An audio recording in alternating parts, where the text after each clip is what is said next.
উত্তরের ১৬টি জেলাকে সড়ক পথে ঢাকার সাথে যুক্ত করেছে যমুনা সেতু। ১৯৯১ সালে প্রথমবার ক্ষমতায় এসে এটি নির্মাণে হাত দেন বেগম খালেদা জিয়া। কাজ শুরু হয় ১৯৯৪ সালের ১৫ অক্টোবর। যমুনা সেতু তৈরির আগে সিরাজগঞ্জ থেকে ঢাকার যাতায়াতে সময় লাগত ১০ থেকে ১২ ঘন্টা, যা এখন মাত্র ঘন্টা দুয়েকের পথ।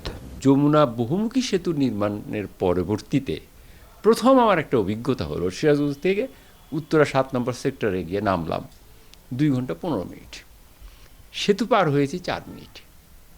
তাহলে ১২ ঘন্টার স্থলে সোয়া ২ ঘন্টা এই সিরাজগঞ্জ থেকে ঢাকায় যাতায়াত। প্রথমবার উনি প্রধানমন্ত্রী হয়েই সিরাজগঞ্জকে আরও বেশি উন্নয়ন করার জন্য সিরাজগঞ্জে প্রবাহিত যমুনা নদীর উপরে উনি যে সেতুটা নির্মাণের উদ্বোধন করেন। আমরা সিরাজগঞ্জবাসী সহ আমাদের পরিবহনের সকলেই আমরা যমুনা সেতুর উপর দিয়ে ঢাকায় অনায়াসে যাতায়াত করতে পারি এবং আমাদের ব্যবসা বাণিজ্য অনেক উন্নয়ন সাধিত হয়েছে।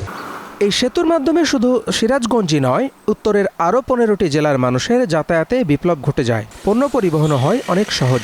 আগে ফেরিতে পার হইতাম 2 দিন 3 দিন লাগত, আমাদের যে মাল থাকতো কাঁচামাল থাকতো সব পৌঁছে যেত। আর এখন আমাদের 2 ঘন্টার মধ্যে ঢাকা বসতো। খালেদা জিয়া যমুনা ব্রিজ করার পরের থেকে এখন আমাদের সুবিধা হয়েছে, দাম ভালো পাই, মানে কোনো পচার কোনো ভাগ নাই।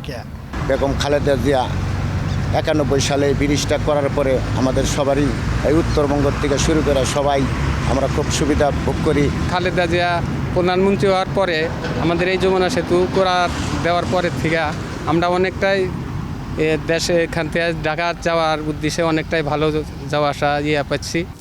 চরের জীবনেও এসেছে গতি। বিস্তীর্ণ অঞ্চলের ফসল এখন সহজেই চলে যায় রাজধানী সহ দেশের বিভিন্ন প্রান্তে। স্থানীয় বিএনপি নেতারা বলছেন ৪.৮ কিলোমিটারের এই স্থাপনা বেগম খালেদা জিয়ার প্রজ্ঞার ফসল।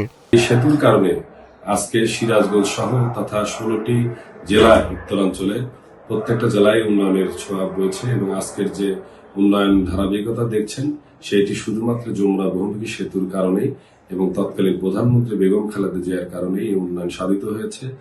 প্রায় ৩,০০০ কোটি টাকা ব্যয়ের প্রকল্পটি বাস্তবায়ন করে কোরিয়ার হুন্দাই। যমুনা সেতু চালু হয় ১৯৯৮ সালের ২৩ June. Desk report, star news.